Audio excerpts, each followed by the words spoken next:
So a bit of a different topic this week because the recent events in America got me thinking, as you may have guessed. What events? The events we were just talking about.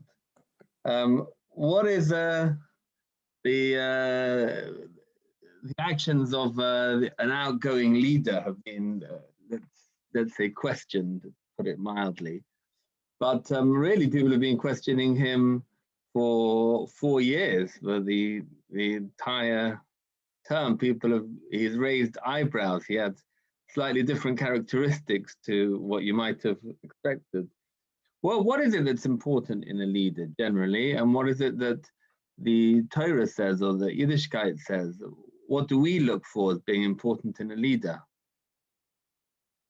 This is certain aspects of this are highlighted greatly at the beginning of Sefer Shemos, particularly in Parshat Shemos. Not this week's Sedra, admittedly, last week's Parsha, but it really got me thinking about it because the events coincided so precisely with Parshat Shemos. And there's where I saw it most strikingly was this. Moshe Rabbeinu became a leader. Now, to lead a nation, you have to have some know-how about leading a nation. And it stands to reason you may need to have experiences which would give you the insight. You need life experience has to have taken you in that direction. Now, did Moshe Rabbeinu have life experiences which may have equipped him to lead a nation? Well, I think the answer to that is yes, because I think you can find two particular life experiences.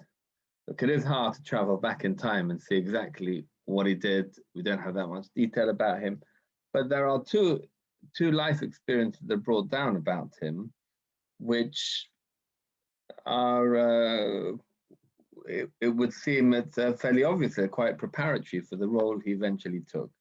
The first is that all of a sudden, out of the blue, when he was in a casket in the water and seen by none other than Paro's daughter, he was taken to Paro's palace, and he ended up just very suddenly being brought up in Paro's palace.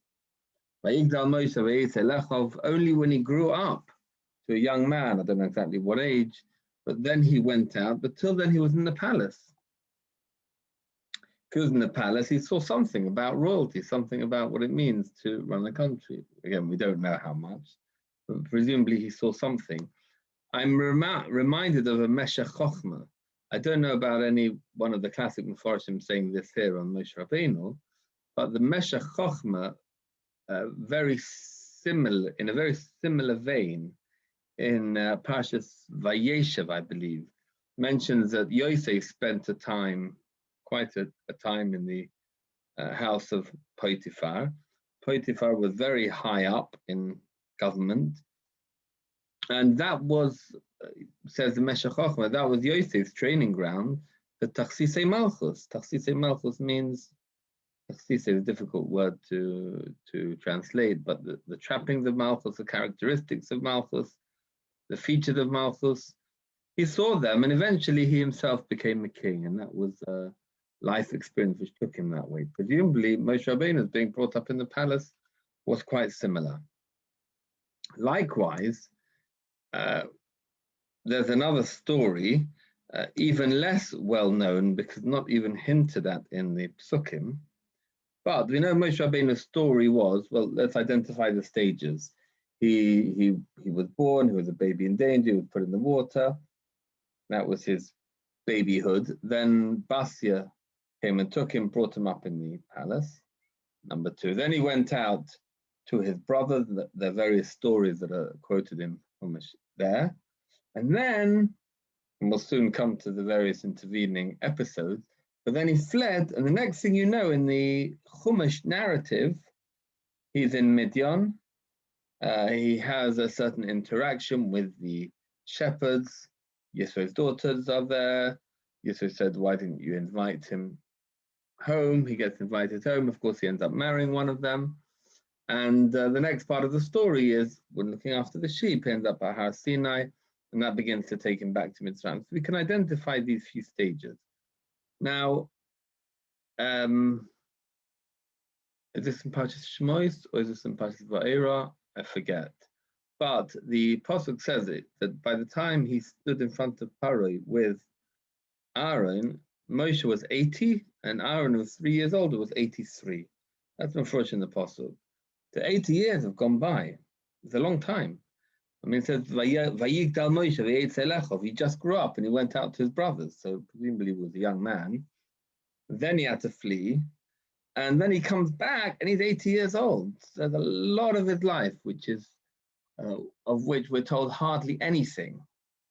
So Torah Shabbat Peh supplements a little bit, again, leaves a tremendous amount unsaid, but it says that he was in a country called Cush, which may be Ethiopia, and he became the king there. And I forget, I didn't check this up, whether it's 40 years, 20 years, but decades he was there as a king.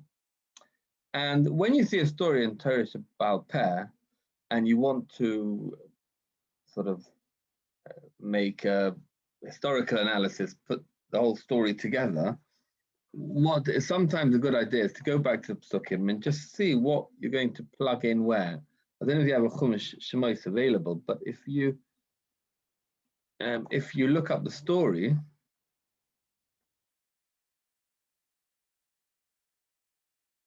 you will remember Moshe Rabbeinu went to his brothers and saw something happening on the first day, saw something happening on the second day, and then Moshe became scared. What I've done has become known, and he fled.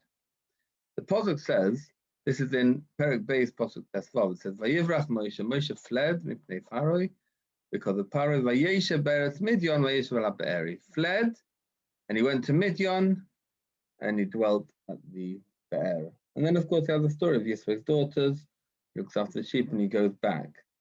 But as I say, very soon he's going to be 80 years old. But where did all the years go to? So Chazal say that those years in Cush, which I mentioned a moment ago, are at this spot. He ran away from Mitzrayim, he ended up in Cush, and only after those years in Cush did he come to Midian. It comes out that literally decades are missed out by this pasuk when it says Vayivrach Moshe mipnei Paro. Then you can plug in the decades in Cush. Then Vayeshev be'eretz Midyon, he eventually got to Midian and he dwelt in Midian and he was by the well, and that was when he met the daughters of Yisro. So what I found striking is that the years in Paro's house and the years in Cush, years in Paro's house that are really implicit in the Pasuk, and the years in Cush that aren't in the Pasuk at all, but at least are told to us in Torah Shabbat Peh. And in any event, we can see that many, many years are missing, and that something must have happened.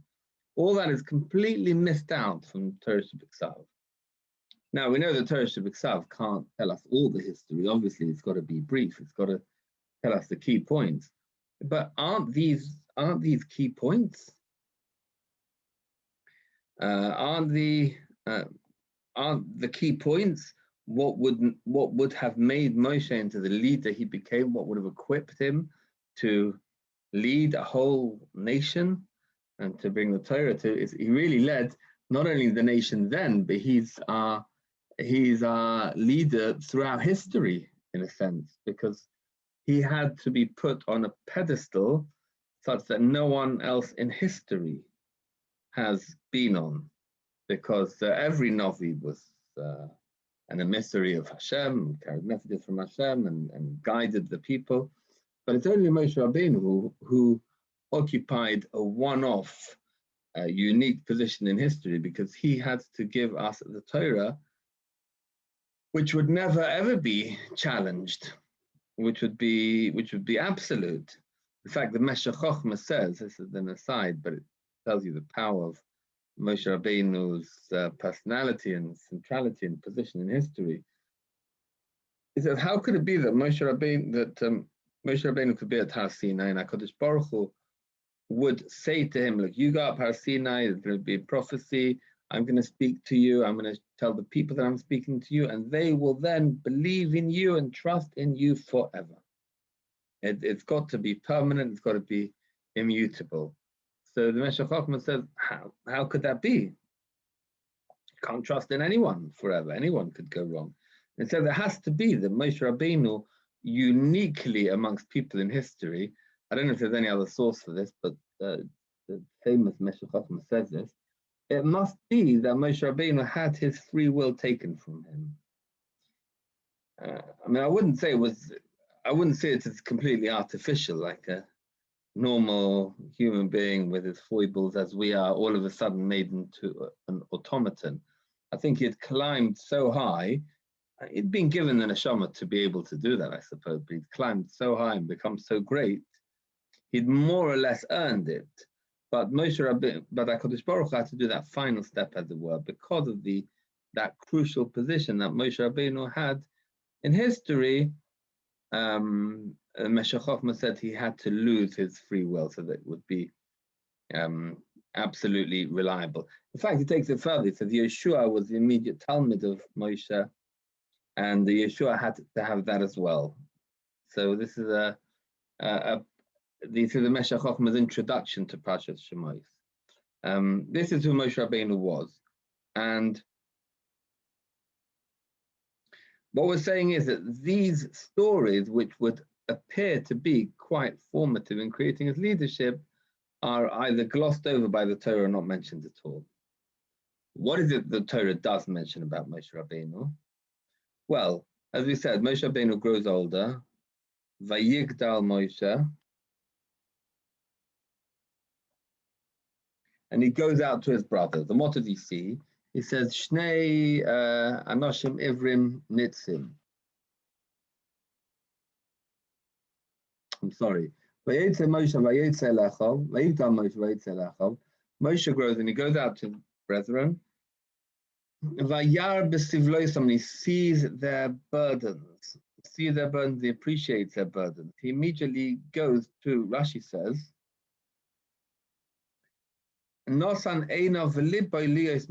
immediately gave his eyes and his heart to feel distress along with them. And he sees a Mitzri who's being rodef, really, the Ish Ivri. Probably the Ish Ivri is in danger, the Mitzri might kill him. Therefore, Moshe Rabbeinu said, it said, look this way and that way. Vayar Kienish, he saw there's no one's going to be a man going to stand up to this. And he dealt with it and he did what he needed to do, even though it did get him into terrible trouble. On the second day, there's another story. He sees 2 Hebrew men fighting.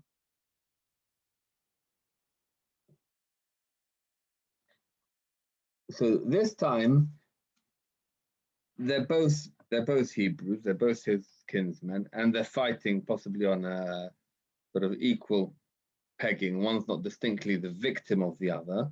So then he tries to intercede in a more balanced way, and he says to the one, Lama Sakereyecha, why are you smiting? And the Sforno says on the first story, the Sforno sort of puts a few comments into these stories, and he says on the first pasuk, in the first story, due to his brotherhood, Moshe was aroused to help. And on the second pasuk,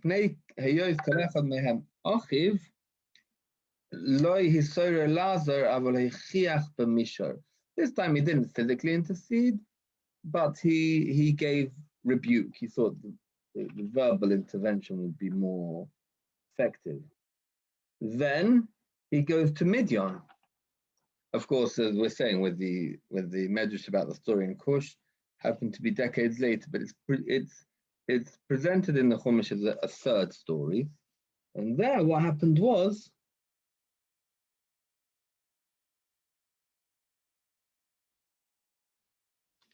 that he saw the daughters of Yisro, the women who were trying to look after their sheep, being ill-treated by the shepherds, and The shepherds had pushed them away. Moshe arose and he saved them. Didn't rebuke them this time. He saved the girls. This foreigner says,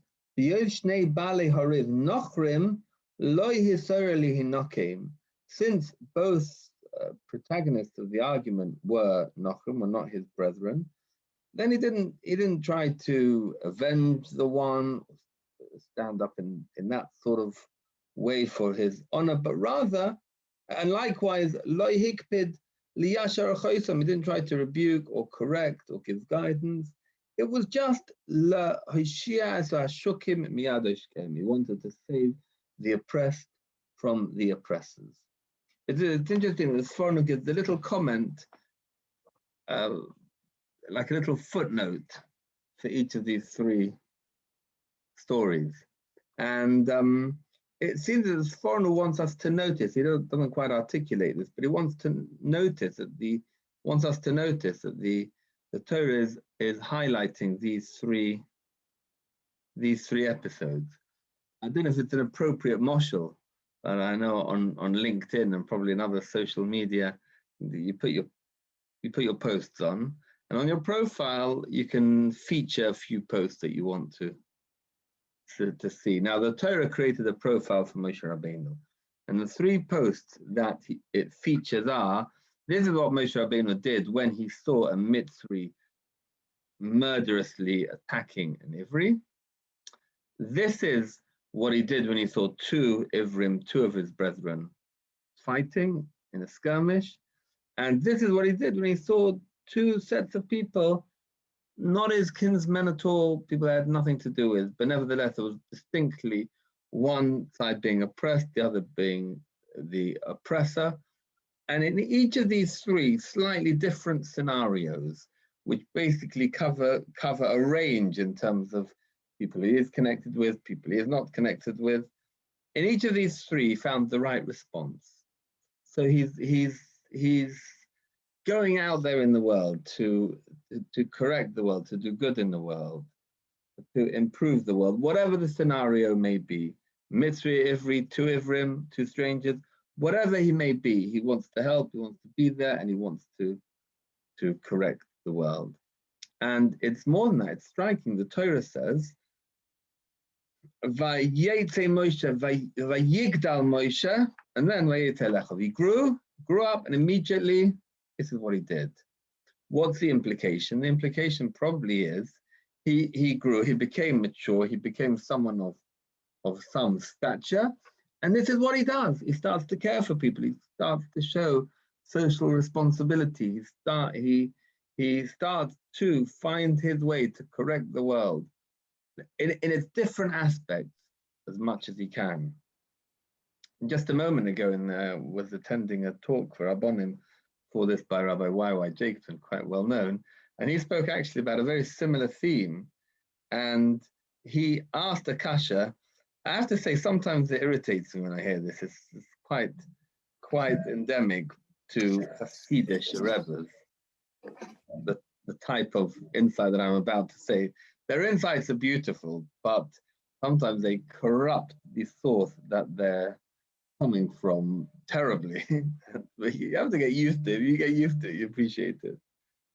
Anyway, there's a famous chazal that says that Rabbi Kiva said, what did Rabbi Kiva say about V'ahavta l'recha kamocha? It's the great principle of Torah.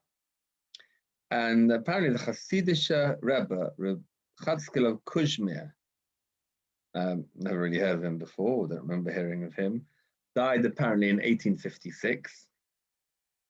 He asked a question, he said, like I say, a good question, a real question. I'm not so sure how real the answer is, but the answer is beautiful.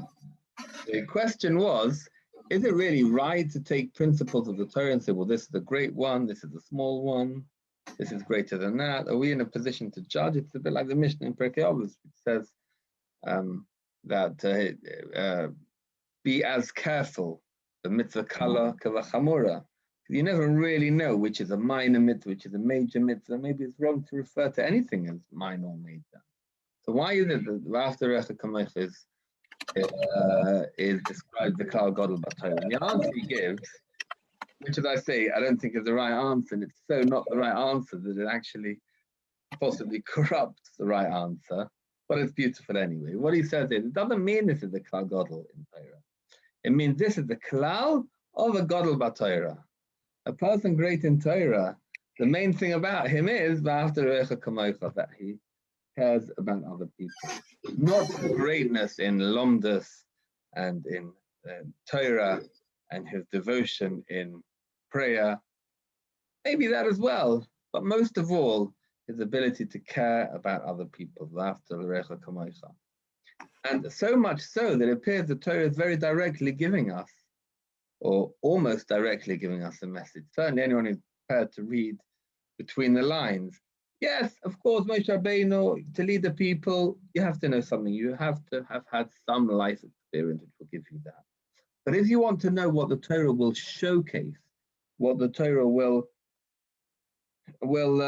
emphasize in order to show you what are the qualities that we need out of a leader, it will show you how Vayetze Moshe, Vayigdal Moshe, Vayetze Elechov, Vayar B'Sivloisam, how he sees the troubles, how he cares about his brothers, how he intervenes, how he even puts himself at risk, and indeed enormously changed his life, had to run away from everything he had and everything he owned, become a fugitive immediately just because he stood up against injustice. And that's truly, the Torah is hinting to us, that's truly what gives him his greatness. And I think it goes even further. The theme just continues and continues as you continue to read the story. Because what's next? Well, next is, more or less next, Moshe Hayaroyas Tzoin Yisroi Choisnoi Koihein Midyan.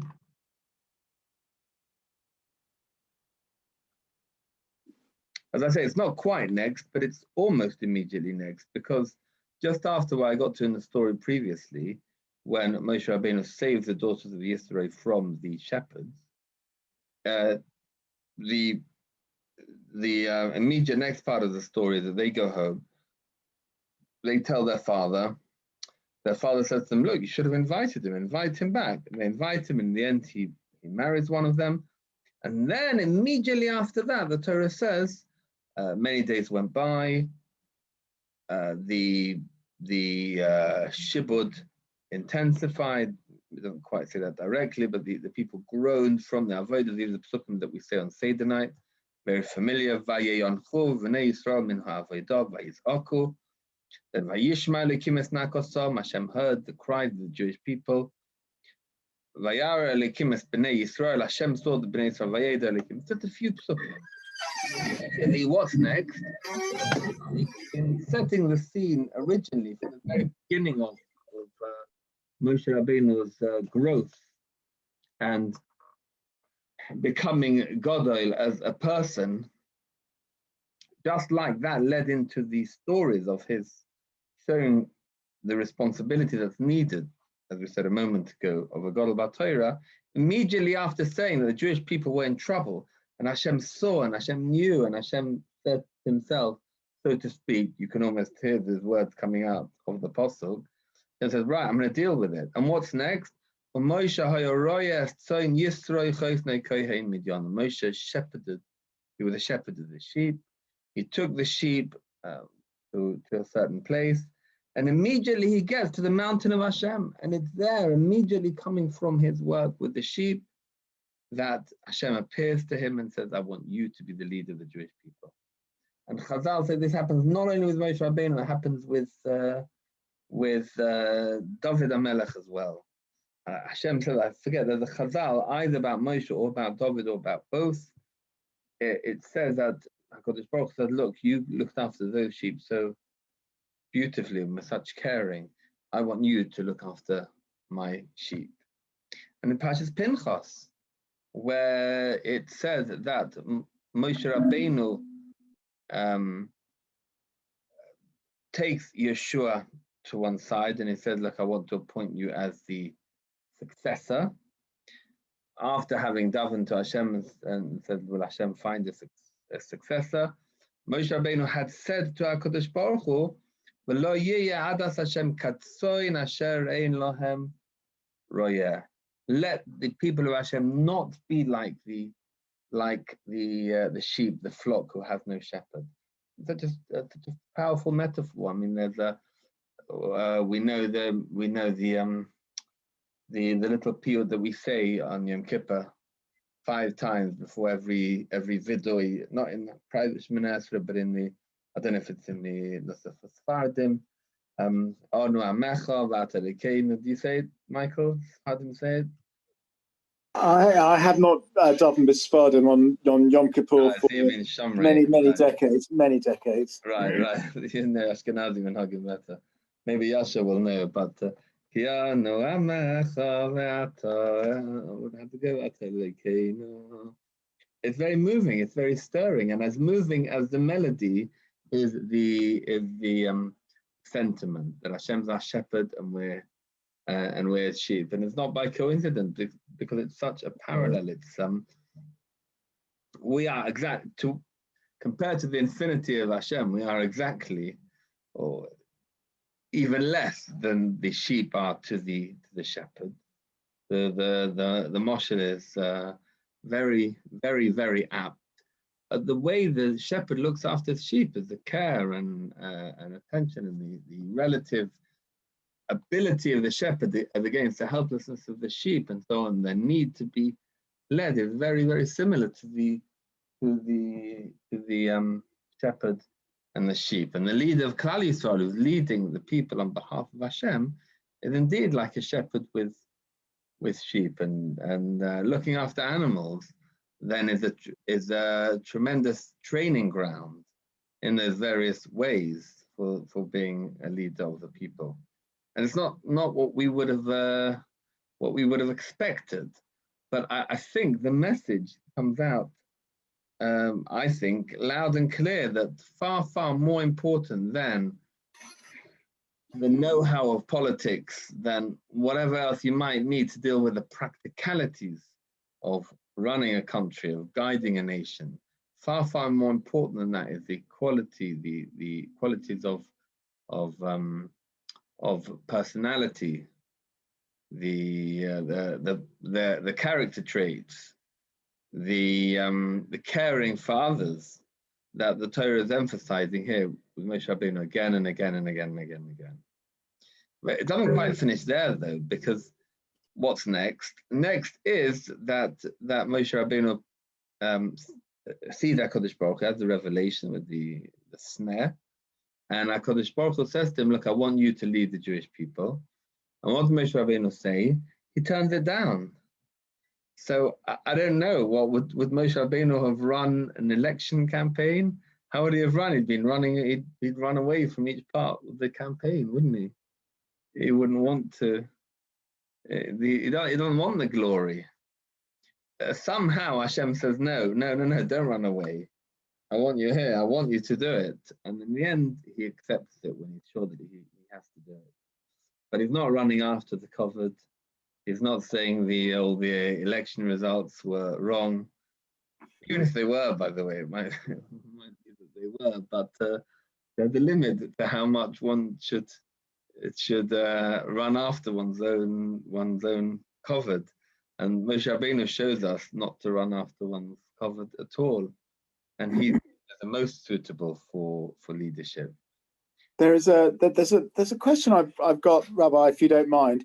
How do you know that these events that you've pointed to were exhibitions of his greatness? How do you know that they weren't actually events that formed his greatness? In other words, he became great as a result of these things that he did along the way, in separating the Mitzrim, saving the Ivri, the humility of being a shepherd. These are things that are character forming. They're not demonstrations of greatness in any way necessarily, especially at the age that he was before he had to flee Mitzrayim. In other words, which way around is it? Well, I didn't mean to suggest. It sounds like you understood from my words, and maybe I wasn't worded carefully enough. It sounds like you understood from me that I was presenting it that way, that he was already you say in Yiddish, a gefertige Mensch, she was already formed. That's what I was thinking you were saying. Yeah, I didn't mean to say it like that. I think you'd need to have, as it says, the way I'm interpreting the word, especially, it says an element of Vayigdal, he grew, he was great.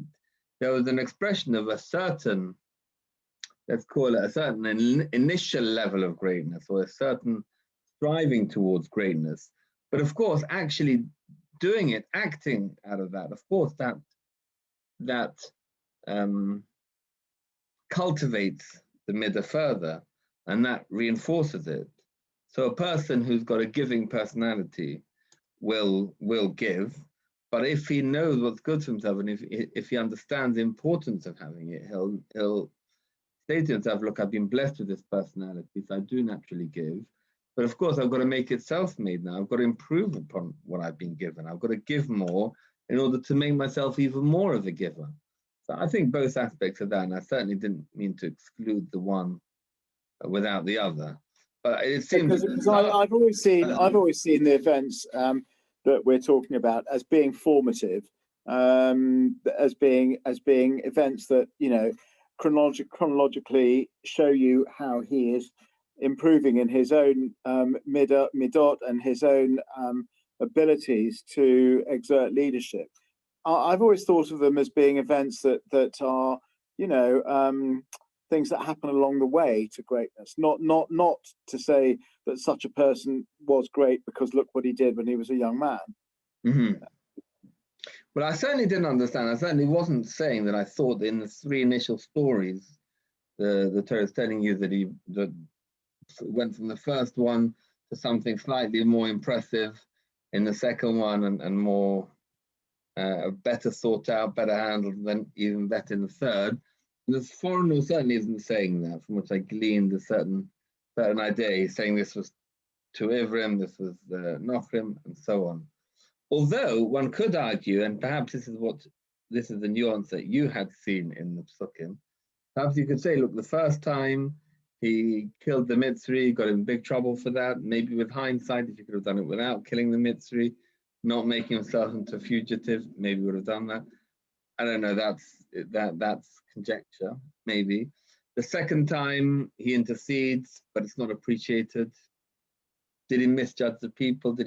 Was there a better way to do it? I don't know. But the third time, he gets it exactly right, doesn't he? Yeah. So maybe that's what you were saying. I hadn't seen that in the pasuk. I'm not sure. I'm not sure if one can read that in. Maybe that's reading too much. But in any event, I think it's really important to understand, as you're saying, I agree with you 100%, that it's somewhat exhibitive, if that's the right word, of the character that is already forming, something that he already appreciates, and it's somewhat, to a great extent, formative as well. But again, I don't think you couldn't do it in the first place if you didn't have some of that midah to start with.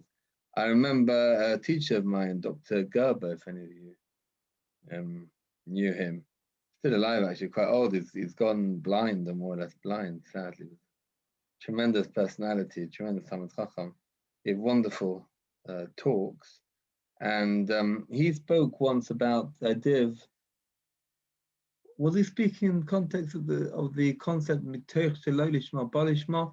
I think he was. The person does something, but not for the right reasons, but he can grow from that into having the right reasons. So it can be formative. If you do a mitzvah without the right intent, somehow it will develop into having the right intent. And he says, you find if you get a job in a restaurant, you're constantly waiting upon people, constantly giving to people, will you become a giver? He said you wouldn't, because it has to be, and there's a diuk here in the words, which I believe comes from Chaim Volozhiner, and someone quotes it, Rav Dessler quotes it, it says, mitoch shelo lishma balishma, from within the impure intent comes the pure intent. From within the shelo lishma comes the lishma, meaning it has to have been within it in the first place. It has to be a grain. Now, if it's shelo lishma, where is the lishma in the shelo lishma? The answer is there's some level of appreciation that I want to get to Lishma. You have to have some level of appreciation to of the value of Lishma without in order for the Shloi Lishma to become Lishma. So that's why I said the waiter wouldn't get that. But if one was doing whatever job it may be, maybe even being a waiter, in the hope that, look, I'm enjoying giving to people and I want to become more of a giver, and you plant that thought into it, then yes, it will be formative. But as I say, in order for it to become formative, there has to be some grain there to start with. It's interesting that you brought me to this point, and it's always nice how symbiotically the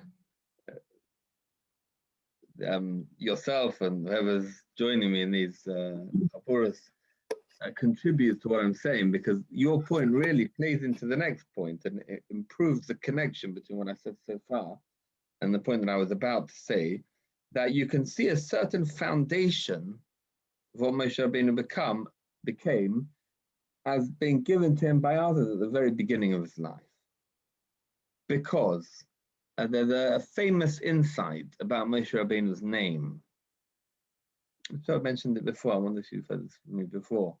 Pasuk says that Basia took him and saved him, brought him home, looked after him, and it says, "Atikra Shemai Moshe." He called his name Moshe. Why? Kimin Amay Mishisihu, because I took him out of the water.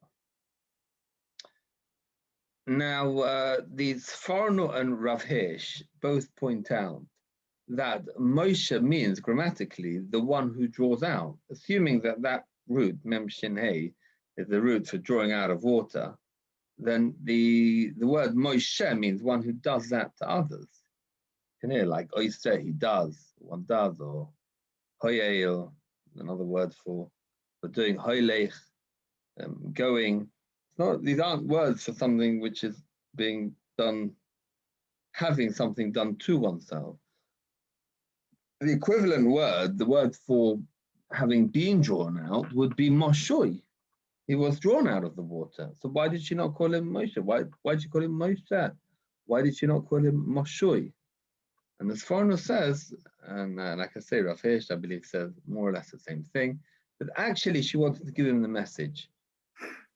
You were drawn out the water, but that's not the point. The point that you need to remember for the future is, just like you were saved, I'm hoping that will inspire you, that will implant in you a desire to save others.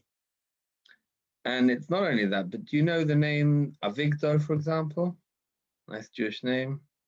A few names which are less well known. There's Avi Soichoi, there's Yekusiel, there's Yered, there's Chover, I think, also Chever, and one or two others.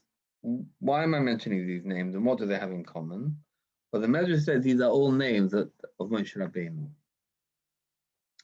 And it says his mother gave him this name, his father gave him that name. A number of key characters in his life chose a name for him, and these are those names. But which name was chosen, which name stuck?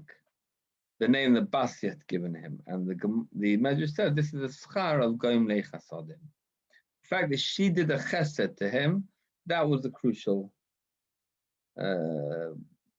characteristic, as it were. That was the most important feature that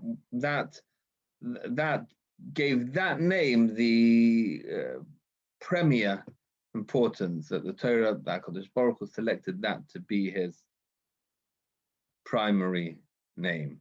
And as we're explaining it, when the Medrash says there was schar shegom lechasodim, the reward of gom lechasodim, that's not only in the sense of her being the one who did chesed, but her, Basia, being the one who did chesed to Moshe in order to inspire him to reciprocate, to, as it were, pass on to others, chesed that was done to him. So yes, that could have been in his childhood, implanted into him amongst other things, by Basia, and that was a grain which he developed further and became what he was. So, as I say, we know from Midrashim, yes, there were certain formative experiences for Malchus and he needed them. But were they the key? It really doesn't seem so. It seems that the Torah's narrative emphasizes for us much more the idea of developing character, caring, the social responsibility, striving to deal with things in the right way, in the responsible way, even taking, putting oneself out, even taking risks, even doing so at personal risk. And that's what makes a truly great leader. And it really makes us think, how is it that we choose leaders in our community or humanity in the wider sense? Should this be something we look at more? Should this be something which comes more into the political games? How would one do so in practice? I don't know, but certainly we have the inspiration and certainly we're reminded in this story of the values that we have as Jews and what we seek, the qualities that we want to look for in the people that we will want to inspire us. And that's my thoughts for this week. Yeah, very interesting. All right. Thank you very much. Well, they've just voted to impeach Trump about a minute ago, so I hope you're not drawing any comparisons between that and Moshe Rabbeinu. Okay. Well, it seems that when a person has if they feel he has a particularly bad character, then they want him out. But the converse of that, do they look for the good character in order to have him in? If we've spoken about the bad character, and so much that the media is now full of, well, this person has a bad character and therefore we don't want him to have power. How much is being said about the one we do want to have power because we have seen, let's tell the public about the good character that we know he has. Is there anything?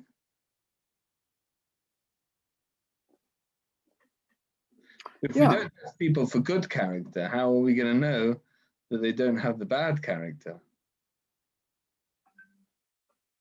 Yeah, no, that's absolutely right. And it's just that the title of your share drew unfortunate parallels.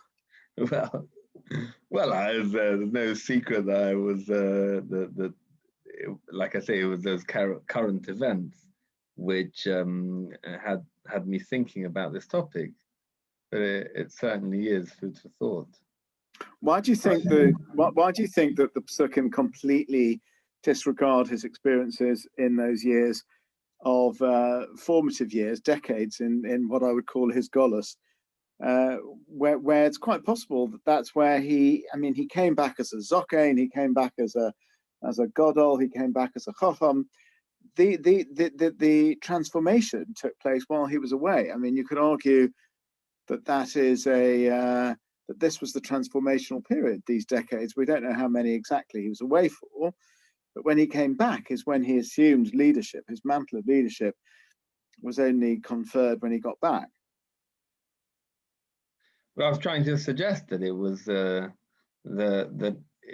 Torah emphasizes the episodes which were which have this theme in such a strong way. I suppose you're asking to understand your question a bit more deeply. You're saying presumably when he was in Kush, he was not only a political leader, he had plenty of opportunities to further develop this giving and this sense of responsibility. So there must be some good stories from there. I suppose that lies in your question.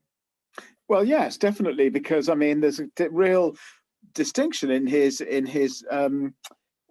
conduct before and after. I mean, he's able through the earlier events in the Psukim to recognize injustice. That's clear. You can see that, and that's the clear impression of each of those three early events between the Mitzrim and the Nochri and the Ivrim.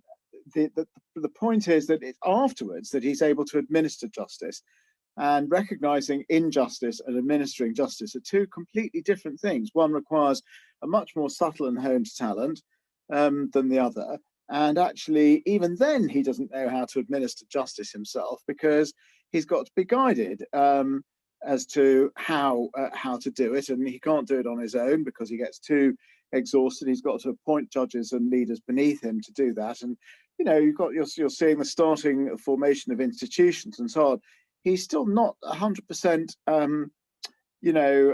he's still not experienced enough to be able to do that himself, but he does know how to give out justice. That's what I see as the difference between the early years and the final years as leader, or later years, I should say, as leader. And that's a very big transition, very big.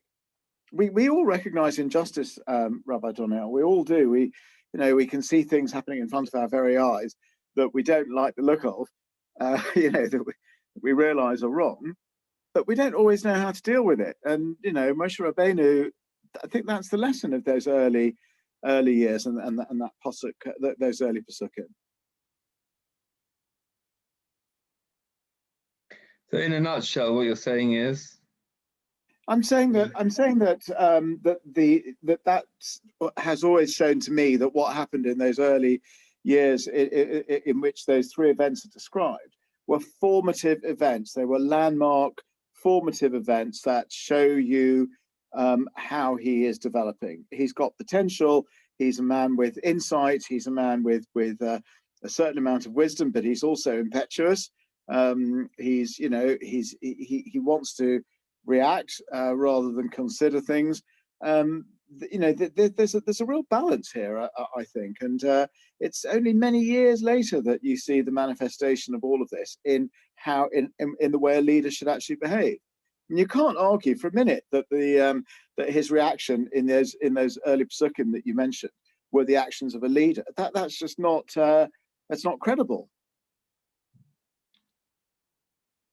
Well, in the first story, for example, it might have been essential to act very quickly in order to save the Ivri's life. Maybe, but I'm not sure that we can conclude that it was overly impetuous. I mean, it certainly got him in big trouble. And I accepted your suggestion that it may be there might have been another way with greater skill, and maybe you see a certain formative progression. It could be. I don't know if it's perfectly clear though. But as to why the Torah stresses these, in other words, I think you're accepting my idea. The Torah is stressing the good character forming and responsibility showing events. You're fine with that. But nevertheless, why are these the crucial ones, the earlier ones?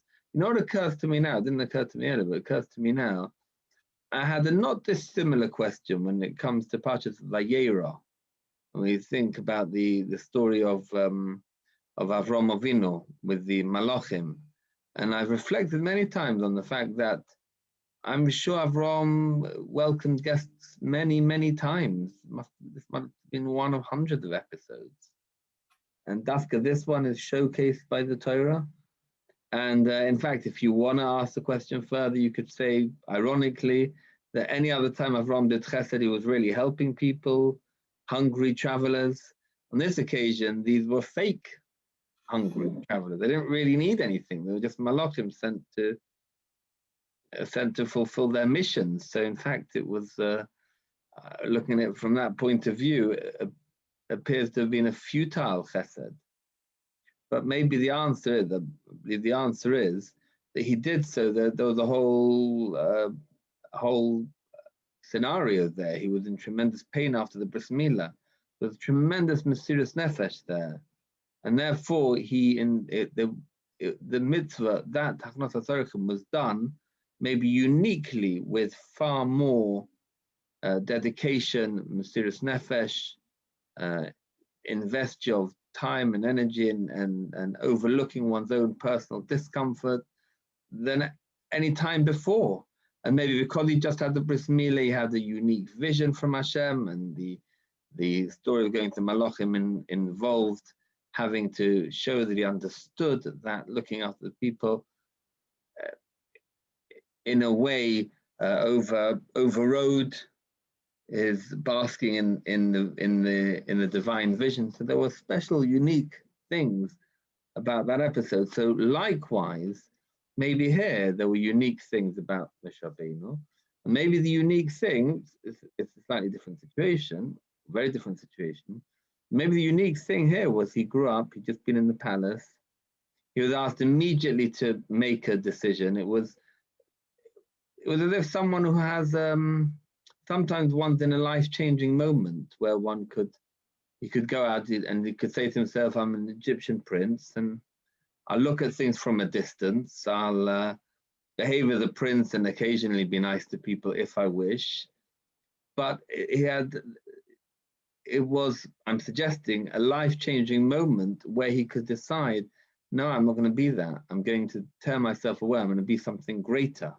And maybe at that moment when Hashem gives you that big choice, maybe that's the time you can say yes or you can say no. And maybe had he said no, that opportunity to be Moshe Rabbeinu would have been lost forever, because he had a chance to do it at the very, very, very beginning when he came out to see that for the first time and get the shock of seeing that and saying, no, I'm not going to be this royal prince who just watches the suffering of the nation. I'm going to go out. I'm going to realize my true identity. I'm not going to run away from it.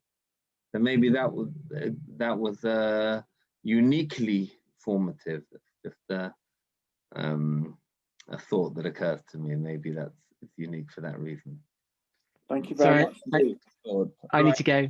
Good night. Yeah, so do I. All right. Thank you. Thank you. Thank you very much.